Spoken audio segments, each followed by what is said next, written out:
Hello, good evening, good evening from Nigeria, good morning, good afternoon, wherever you are joining in from. I hope we had a very good day, and for those of us who are just starting our day,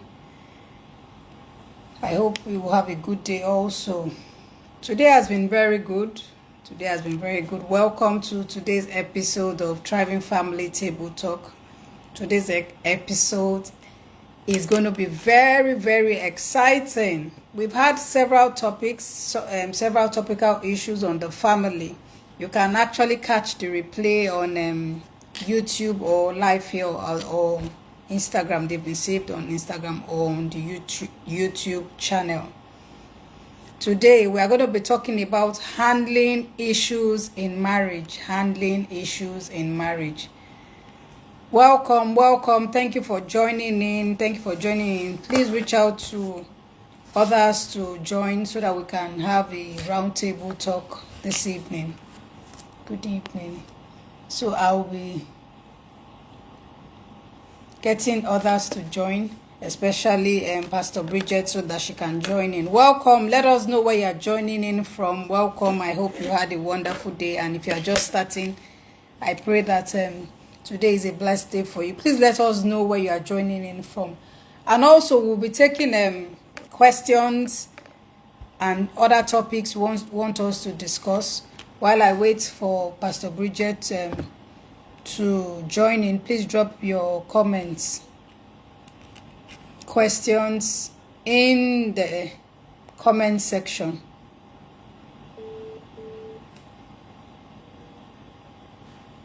Welcome. Thank you for joining in. Today's topic is very interesting. Last week we talked about self-love, a vital ingredient for a thriving marriage last week. And I hope we've been practicing it, because self-love is gold. It is gold. If you harness self-love, you find out that you are no longer in the agitation mode. You are assertive. You are very discerning. You can live in dynamic seasons with self-love. That means your identity. You truly know who you are. And you are able to follow the plan, the original plan of God Almighty. So today, we are delving into handling issues in marriage. And some of the issues we'll be discussing is trust and betrayal. Trust and betrayal. Marriage, according to God's agenda, is between an adult man and an adult woman. The man and woman, they are emotional beings, and so as a result, there are bound to be issues. There are bound to be issues in their union. So tonight we'll be discussing how we can handle such issues. What triggers betrayal? What triggers betrayal? What triggers betrayal? Betrayal and distrust, very, very ugly. They can be very ugly. They can be messy. But truly, you can actually recover from such issues in marriage. From such issues. Let me see if Pastor Bridget is joining in now. Okay, I've not seen her yet. So we'll just hold on a bit while she joins. I'm not seeing her yet.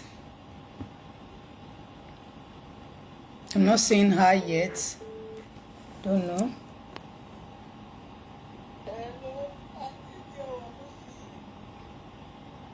Let me call her. Can you join? I can't see you.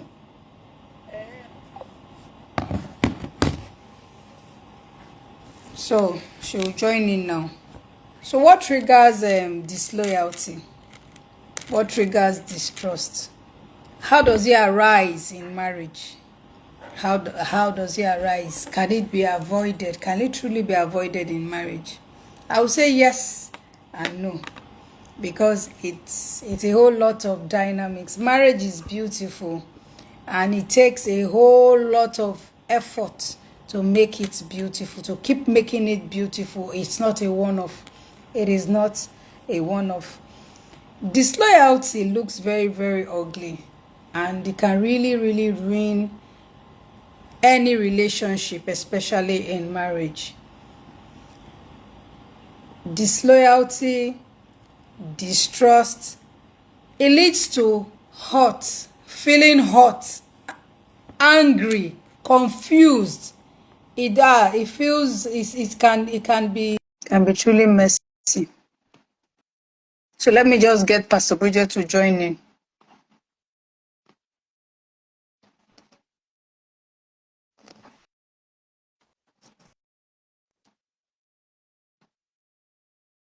I don't know, every day, just to join.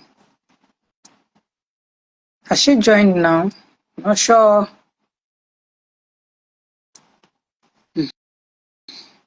Instagram.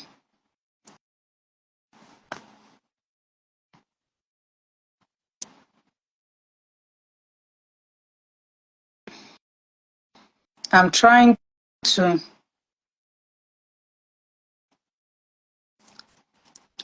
Okay. I'm not able to join. Whether I should log out and log in, I don't know what is happening today.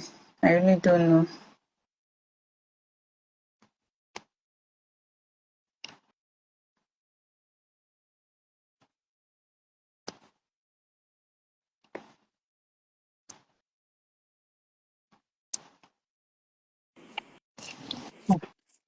At last.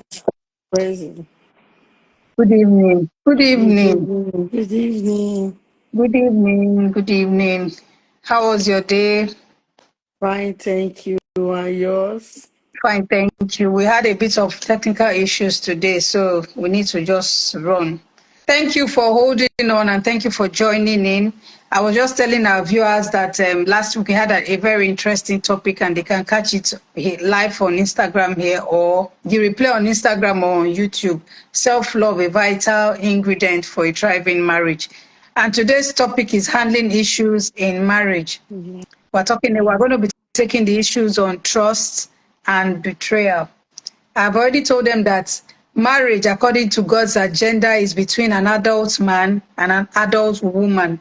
And being that a man and a woman are emotional beings, they are bound to be issues. So today, we'll be talking about what triggers distrust. What triggers distrust? Life issues and struggles are real and they are to be handled deliberately to be able to sustain a thriving marriage relationship. So, Pastor Bridget, what triggers disloyalty? What triggers distrust? What triggers betrayal? Betrayal and disloyalty will be interchanging it. What triggers these two issues in marriage that is rampant in marriages? Let's hear your view. Thank you very much, Coach Naomi, for having me around. Um, issue of marriage, there are a lot of things that triggers distrust, disloyalty. Generally, life is not all bed of roses, and change is constant, as we all know. And when it comes to marriage, because it involves two adults and coming from different Yeah. background, different upbringing, different how will I say, most times they say you must have different perspective, but at the end of it you will think or you assume you have the same perspective until after marriage you discover that no, it was just an assumption, it wasn't a reality. That one alone is the first shocker in the marriage, because you will believe that okay, I'm in control, my decisions are final. Oh, these at the end of it, after marriage, after wedding, you now discover you are on your own, all your assumptions are in your head. That one alone has already brought shock, has brought a gap. I won't call it disloyalty, but then one will now start picking up, trying to navigate to walk into the system that you find yourself. Then before you finish discovering this particular person, maybe the wife or the husband, the groom, you discover that you are the that what you thought you have learned we go down to ground zero again. Yeah, life Then is dynamic. you now discover that, oh, when we are trying to do all this, automatically we worn out. We start labeling, oh, I don't trust him, I don't trust her. Why? Simply because he's acting in his own context or she's acting in her own context. Then you now want to be seeking ideas, or have I gone wrong? And if one party is unlucky that decided to fall into the hands of what do they call them, narcissists, they will make you to feel you are bad, and they will tell you all negative things to block your mind, and before you know it, you will build a bubble around yourself within those negative contexts. So the best way to navigate this distrust is when you just notice your first shock. So many people, when you counseling them, they cannot really identify their first shock. They cannot really identify their first disloyalty or their first distrust. But if you are not able to identify it, you go back to your drawing board, identify where the distrust come from. Then secondly, after identifying the problem, then you now go on your knees if you believe in God, because I believe with God all things are possible. I will just quickly use the story of this couple in the Bible, Queen Vashti and the king and Queen Esther, because Queen Vashti felt he was being loyal to the king by not coming out, because he tried protecting the king's integrity, knowing that this is not the way it should be. Maybe king has had too much of alcohol. That's why the king is sending for her. I won't go. That was, I'm told, the king, he felt he was being disloyal, that he did not respect him. But to the university, she felt she covered, she respected the husband. So same thing in marriage. If there is no substantial communication that makes one to feel that, if the communication at home is not being comprehended, let me use the word, at times there will be communication, but there is no understanding. There is no one comprehending the communication. All of them are talking, no one is listening, or even if they are listening, they are not listening to understand. That is comprehending. That was what happened between Queen Vashti and King. So same thing in life, in our own various homes.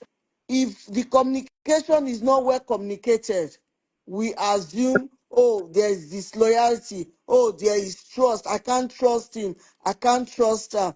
Then when we now look at Esther, Queen Esther, she appeared when she was not meant to appear. Why? Because they have a better communication skill, and their communication was well understood, that king knows that Esther would have come if there was not an urgent situation. And the king had to, like, even while king was busy doing what he was doing, he had to, like, give chance, opportunity. So in a nutshell, what I will say on my own part is, when you are in a marriage, even when you notice distrust, don't jump into conclusion. Even in the distrust, even in the disloyalty, there should be a table talk to discuss this issue before inviting the third party, the fourth party. If the other party is not interested in communication, is not interested in explaining things, then you also look for another way to navigate the communication, to pass the message that I've just been betrayed. I did not like what you did. And at the same time, we always look for perfection from our partners, but perfection is of the Lord. Nobody is perfect. The moment we focus on being perfect, then you will face disloyalty. But the moment you know that, okay, the flesh in him is acting up, the flesh in her is acting up, and not holding it to your, as in not making it to hurt you, you will be able to come out of it better off than if you have accepted that, okay, the person I've married is not God, is not Jesus Christ. So mistakes are bound to happen. Then learn from it. Go on your knees, pray for God to give you power, to equip you, that whatsoever is coming out, God should give you wisdom to go about it, to make sure you are not hurting yourself the more. Thank you. Thank you. Thank you very much, Pastor Bridget. Without communication, you will see no tangible results. And to succeed in marriage, you must communicate. You have to let go of assumptions. Assumptions stifle and they are not progressive tool for any marriage journey. Clear communication keeps you thriving. You know, she already mentioned that we are from different backgrounds, as in the man and the wife, they are from different backgrounds. You know, sometimes the man or the wife or the husband might forget themselves and say they will start to feel that okay, that you are their sibling. They will not realize that okay, you are a different person, so they are just Exactly. assuming that oh, you should understand now, forgetting that you people did not grow from birth from under the same roof, that you are just coming together and that you need to create an atmosphere that is conducive for both of you. So I feel that the baggage you are coming from, whether from the man or the woman, affects. So there must be a meeting point. There must be an adjusting that must take place. And you know, even life pressures, daily life pressures, financial instability, whatever, it stifles marriage. It triggers disloyalty, it triggers distrust. And sometimes, because of previous issues, the man or the woman, they withdraw, they become secretive, they are not able to communicate. Then sometimes we also have unnecessary and avoidable interference from external parties, because those ones, they tend to manipulate.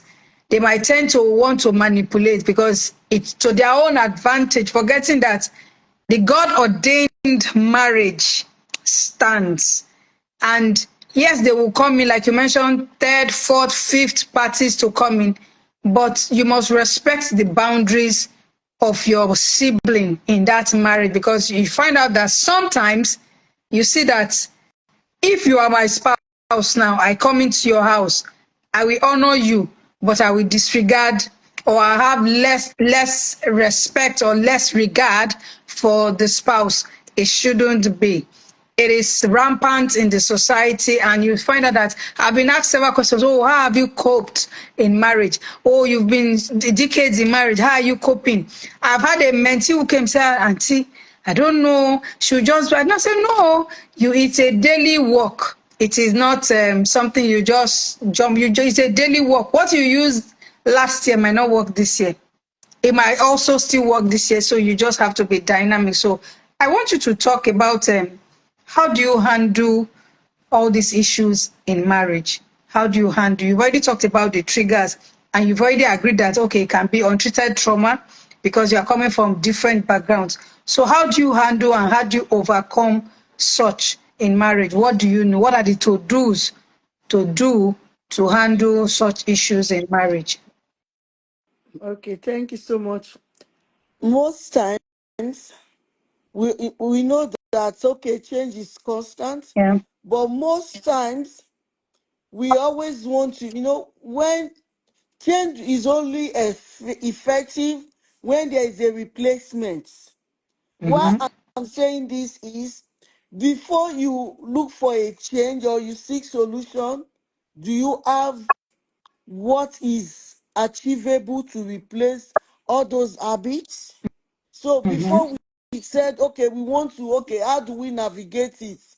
We ourselves, we need to also look inward ourselves, because who we have married, we should not focus on their weaknesses, and their weaknesses should not be a weapon that we use against them or her.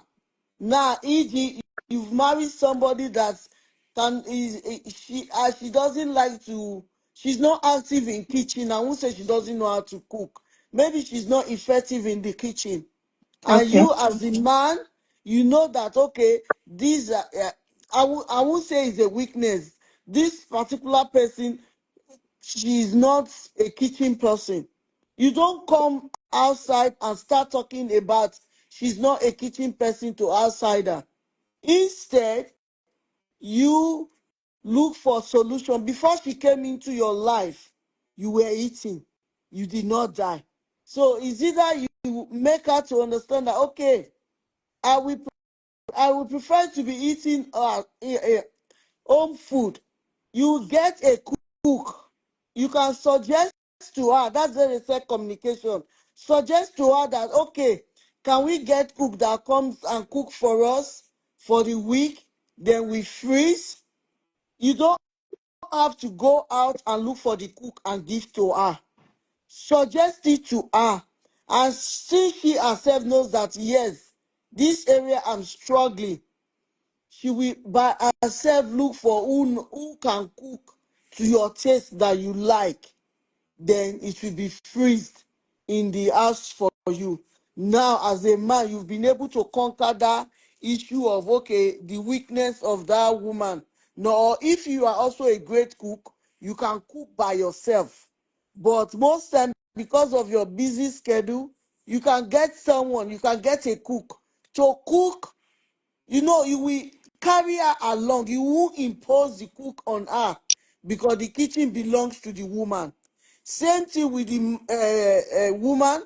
If you notice that, okay, maybe your spouse find it difficult to make decision, if you are helping him to make decision, don't let third party, even your children, know that it was you that told him what to say. You don't tell him in public. Okay, tell them that you are not interested. That is rude. That is humanizing.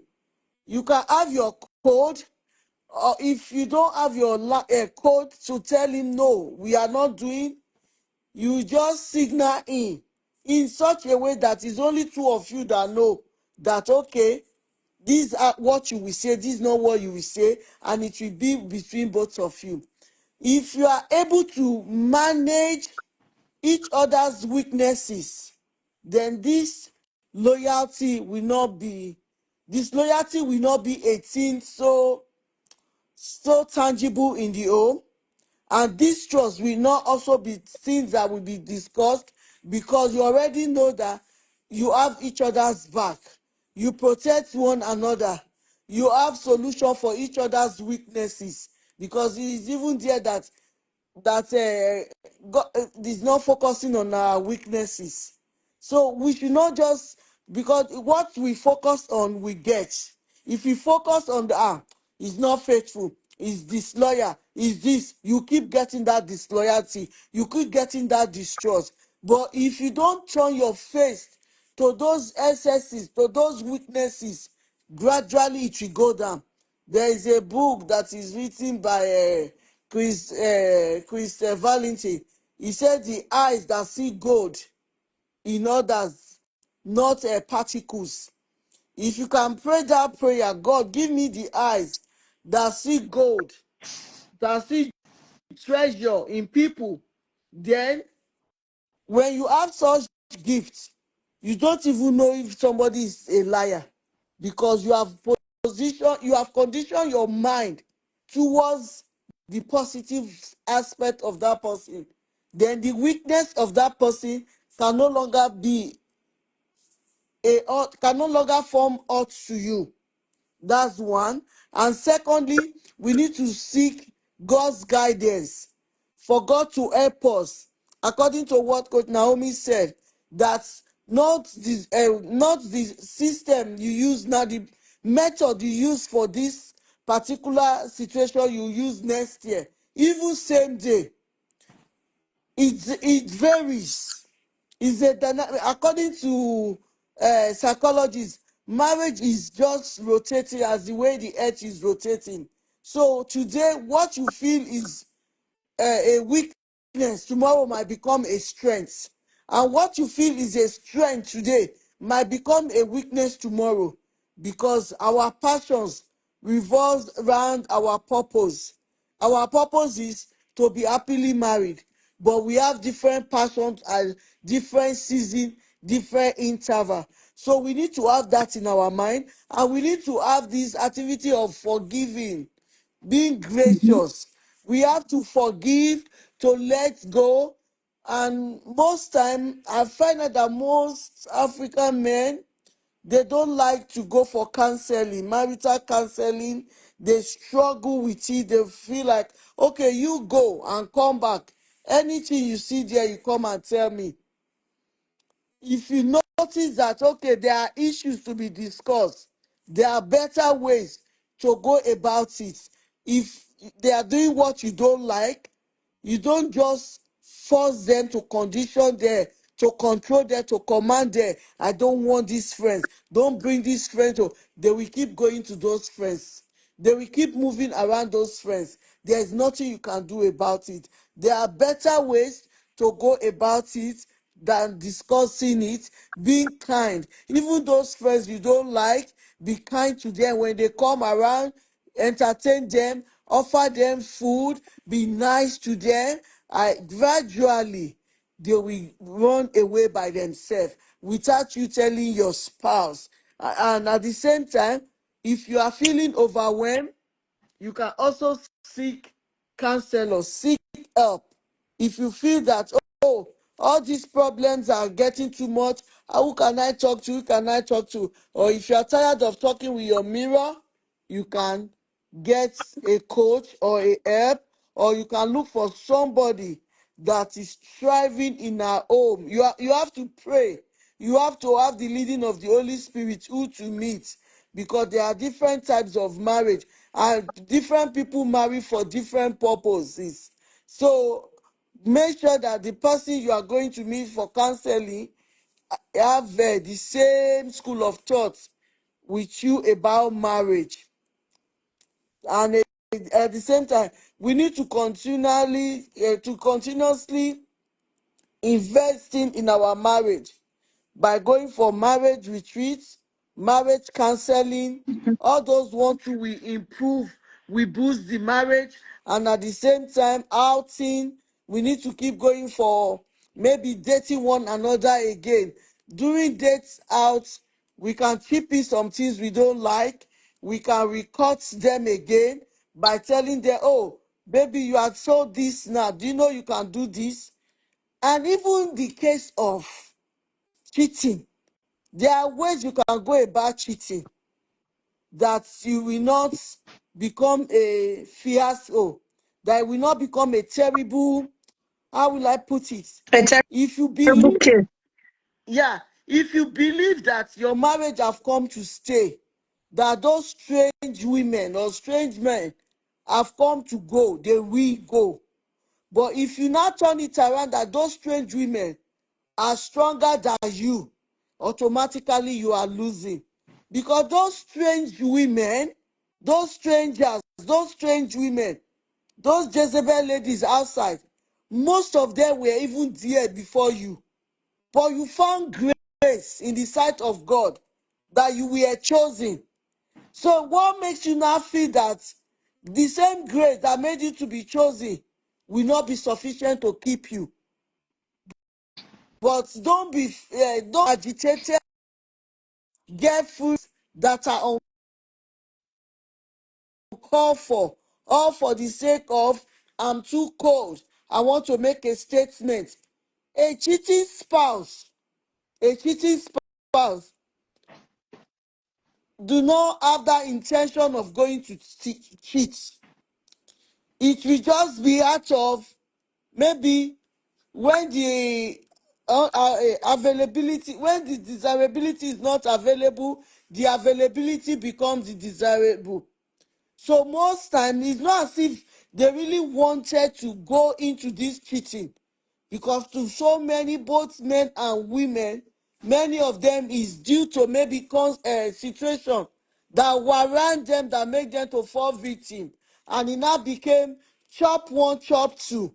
So you as a spouse, that you know that situation happens in marriages, before it occur, what are those words, what are those affirmations that you have in case this situation happen?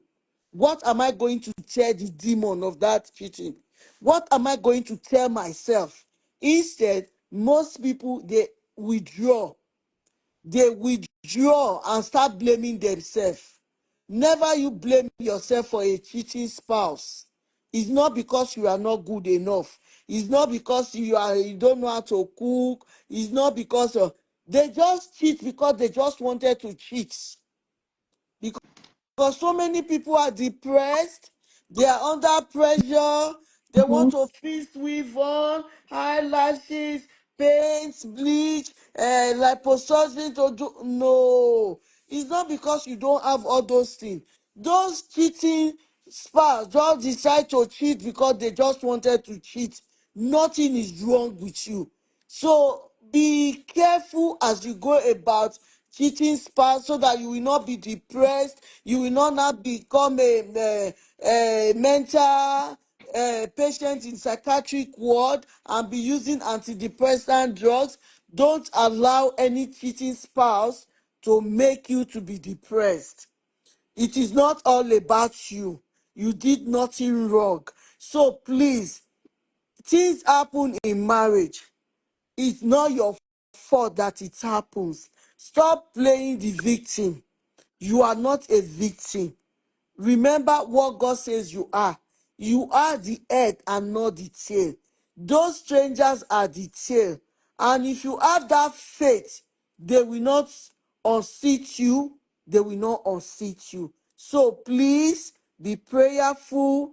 Take care of yourself. We have talked about self-love. Don't, when you see issue coming up, be free. Have open your problem solving skill, brain. If the problem is coming, crisis is arising, you are the solution. Talk to yourself, I am the solution. God, what is next? What do you want me to do? And God will definitely come through, not by escalating issue. Thank you so much, Coach Naomi. Thank you. Thank you. She's already talked about self-care, that we should practice forgiveness.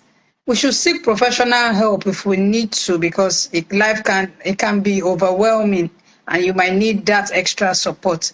You can also set healthy boundaries, like for example, when your extended family come into the house, you both the man and the woman must agree that okay, this is a boundary, so that there won't be issues between the nuclear family and the extended family, even within yourselves. Like when you need to sleep, when you need to have your quiet time. You know, the issue between man and woman, what pushes and triggers distrust and betrayal also is they are not able to keep healthy boundaries. They don't maintain healthy boundaries between themselves. You must know your spouse's schedule, and it varies with time. If your one spouse is going to school, you must be able to know that, okay, it is not business as usual when you used to walk in the park holding hands. You must be able to accommodate that your spouse for that season. So there must be healthy boundaries, both between each other, that's the man and the woman, between you and the children, and between the nuclear family and the extended family. Because most times in the African setting, because we are used to communal life, this boundary is always coming up. These boundary issues are always coming up. You don't even have respect for the nuclear family. You want to jump in when you are not even supposed to be there.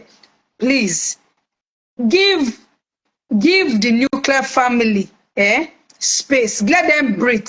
Let them breathe. Don't make the man or the woman want to turn back and say, what is this? Is this how it's supposed to be? There's a time for everybody to gather together.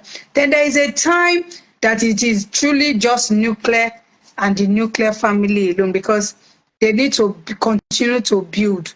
They need to continue to build. That's where respect comes in and setting boundaries. And it takes grit to rebuild trust. It can be truly tough. Yes, it can be truly tough, but you just have to keep going, keep pushing. It might be messy, but you must rebuild the trust, because you need that rapport. You need that rapport to be able to be glued together, to be able to connect. Like she already mentioned that there should be dating, regular dating. You see some couples, they can do exercise. Me, for example, I don't do exercise with my spouse. You know why? Because we will fight. Because his pace and my pace is not the same. So I will be wondering. So find what works for you. I do exercise. He does his own. But we do the same pace. And I use my exercise period to also pray and to also commune with God. So I like to be alone. And that's one of my alone time, is my peace walk. So there are couple who do it together. I'm not saying I'm best or they are worse, but you have to find patterns. She spoke about patterns. You are coming from your background. So when you are coming in, you sit with yourself, ask what is going to work. Then if you want to push it into money issues, you hear some cases of, please, I'm not a thief, or your roommate is not a thief. And when life pressures you, some spouses, whether male or female, they are not able to manage their emotions that's extremely well. So they now bring the pressure back home and they begin to have issues. They will say what they're not supposed to say, do what they're not supposed to do, start to act differently. Or let me give you an example. Maybe in their circle, something happened. They will not start living in fear. This fear of the unknown. Hey, would this thing come to meet me? Would this thing befall me? You know, those kind of issues, you not start to, you on your own, you start to withdraw. You not be wondering, I hope this is not coming to me also. So you just have to understand that marriage is a beautiful relationship orchestrated by God. And when the issues come, you must be able to go back to the originator, which she has already mentioned, God, and ask, how do I handle it? They are always messy middle. There's nobody who will tell you there's no messy middle. We've heard of cases, people who have done 30 years, 40 years, they'll tell you, goodbye, I'm no longer married. But the truth is, if you sit down, you have healthy boundaries, you are able to continue to rebuild trust day in, day out, you have open communication. Don't assume. There's no assumption. Assumption cannot, you can't be assuming that, okay, spouse A and spouse A married to spouse B. No, you don't assume, because your perspectives, they change. Every season, there are different things that motivate you in different seasons. And as you rise, as you climb the echelon of life, there are different versions of you. That's why she also mentioned seek help. Seek help. You can get professional help. Don't, like there's this quote that says, stop looking for the old version of me. I've moved. I'm now living in a new house, something like that. So there's always a new version. So as a man and as a woman, always embrace the new version of your wife, embrace the new version of your husband, because truly changes are happening. You don't expect, as in who you married 20 years ago will see me. No, it's not possible. It's not possible. So that one, you need to take note of that and continue to embrace the change. Then when you start to see the circle that your spouse is getting into, even yourself, you advise yourself, you will start to self-develop, because you know those are the things that will be triggering. Don't do this, do that, do this, don't do this. So you have to go and self-develop. We have that, the self-care routines will help you know that, okay, your confidence level has to step up. Your confidence level has to step up. For example, you married, let me use this example. The lady said, no, I did not marry a pastor. I married my husband. Her brain could not pick that the husband is now a minister. She now said, I'm not following you anywhere. The man looked at her and said, I don't understand. I mean, he said, yes, you're my husband, but I did not marry a pastor. Because she couldn't, what are we trying to say? You need to step into it. You need to step into it. It takes a whole lot, I can tell you, because from there you start to have, oh, maybe it's going somewhere, it's not going to minister. They are like, so like that, you just have to. So please, let us have your final view so that we can wrap up today. We've talked a whole lot. We talked about the background where you are coming from. It can also trigger disloyalty and distrust. If there are pressures that are not well managed, it can become messy. And keeping secrets, it can be before and after. You know, be saying, I don't even know how this my spouse will handle it. To let me keep it to myself. And the keeping to self, they don't truly keep it to. They tell outsiders. That's when you now start hearing. I told you, now I told you. Did I not tell you before? No, but because they've learned to start telling somebody else, you will not be hearing, I told you, I told you, I told you, but he has told a third party, not the spouse. As much as you can, share the best version, the ugly, just share with your wife. Don't, or your husband, don't, what are you withholding? Is marriage not only once in a lifetime? Or you apply as in, or is it a dress rehearsal? My pastor, is it a dress rehearsal? It's not a dress rehearsal now. No, it's, So you are acting it. it's I'm not hearing really a you. dress rehearsal. Mhm, At times, due to mhm, respect, especially the men, they might not want to say it to their wife if the emotional maturity is not there or emotional intelligence is not there. Because they will think if they come to meet their wife, is either it's going to scatter the whole thing or they feel that he will not be able to handle the pressure. So this one brings me to, well, I will say that, as we have emotional maturity, we also have emotional abuse, mhm, whereby the both party, according to what we talked about communication before, this time around is not communication. The both parties are active, they are living together, but emotionally they are disconnected. They mhm, are in distance. You understand? And most time, these distrust happen and nourishes well when there is emotional abuse. The emotional abuse cannot be seen by outsider, cannot be seen by external factors. It is even your spouse will not know that you are emotionally being abused if you don't speak up. For mhm, example, there was this, I don't, was it an article or what?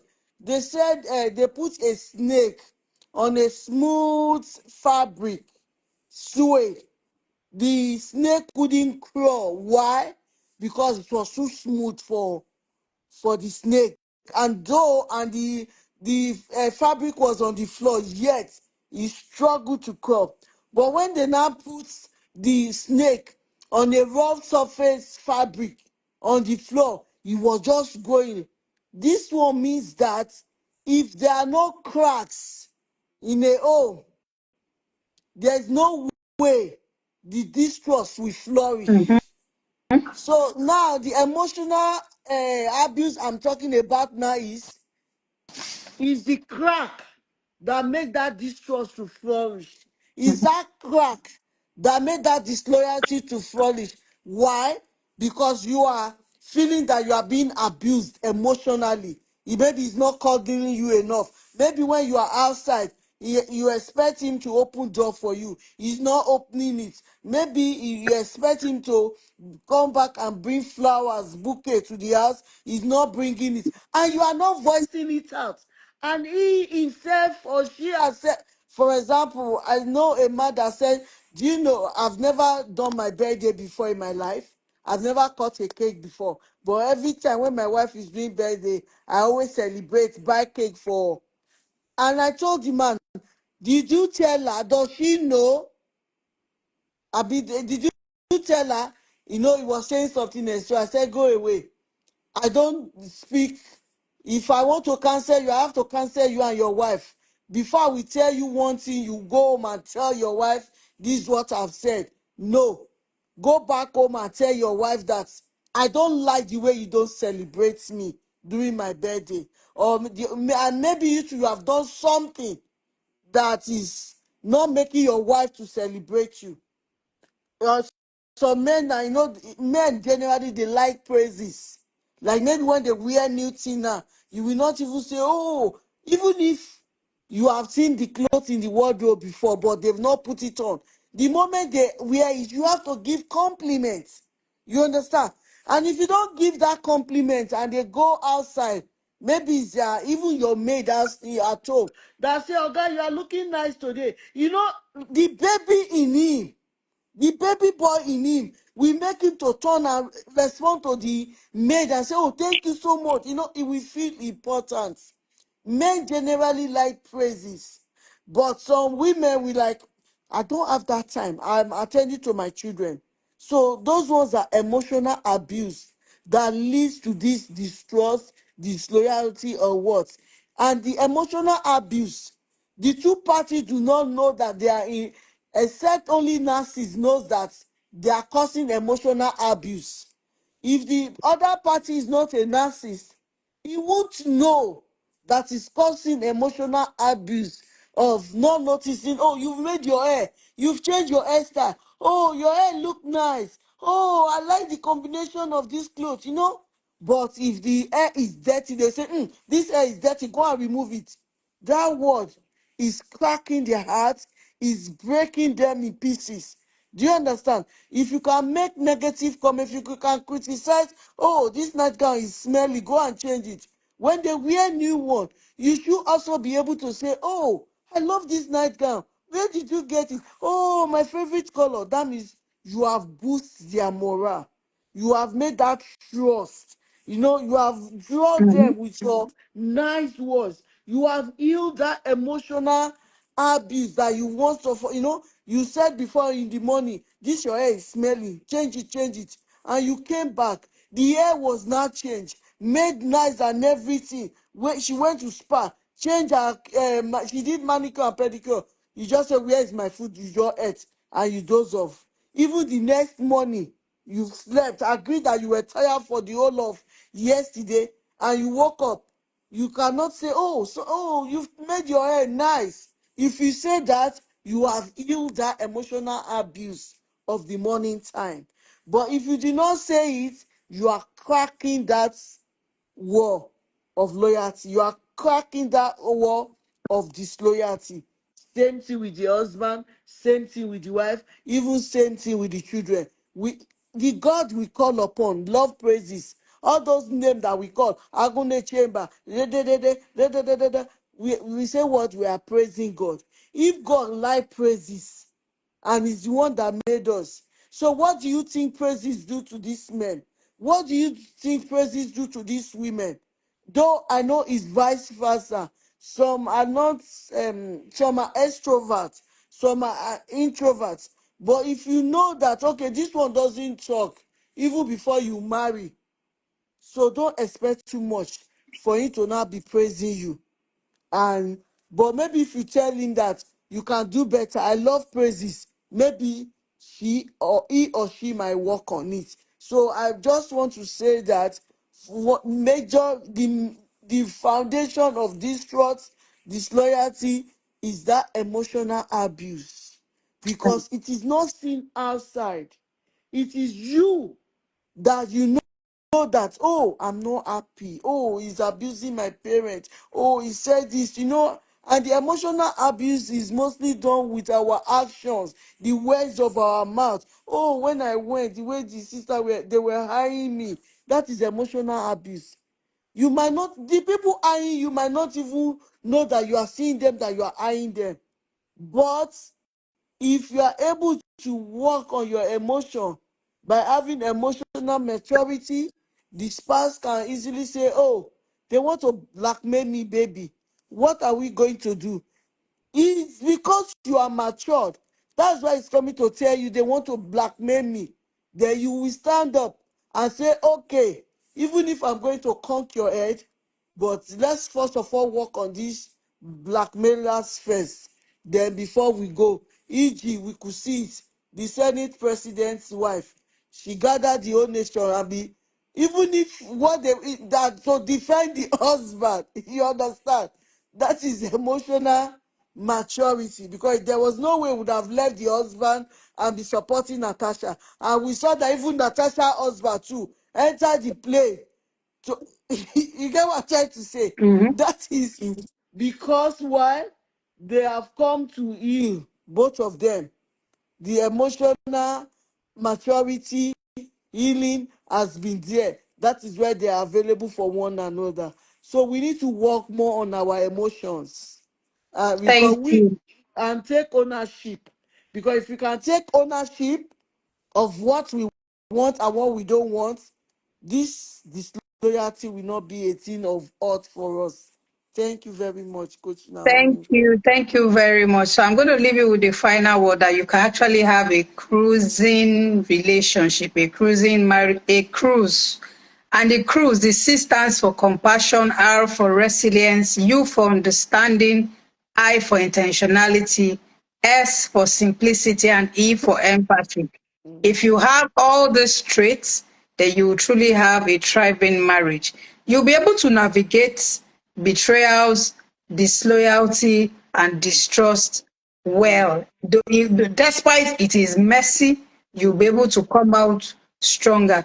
There was something I read today. It said most of the trainings you will get is from a toxic environment, but only the strong stay to get that knowledge. Said you are staying there not because you are endorsing toxicity, but because resilience is built there. Leadership, good leaders, you learn leadership, what you don't want to become, you learn it from there. So I will leave us with this final word that says, you can do it. Betrayal is just a stepping stone to a higher calling. Take it as one of the throes of transition. Take it as the season of transition in your marriage. It will come, whether from your spouse directly or from extended family, from friends, from distant people.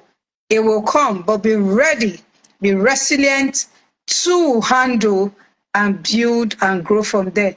Do not let it stop the love you have for your spouse, but rather let it be the glue that will glue you. We bring it back, as in use it as a glue that will glue you, and you continue to be best of friends. Thank you very much for listening in today. You can actually catch the replay of previous episodes on the Instagram page, or you can check up on YouTube. So we'll see you again next time. Do have a better part and good night rest for those of us in Nigeria. Bye. Bye. Shalom.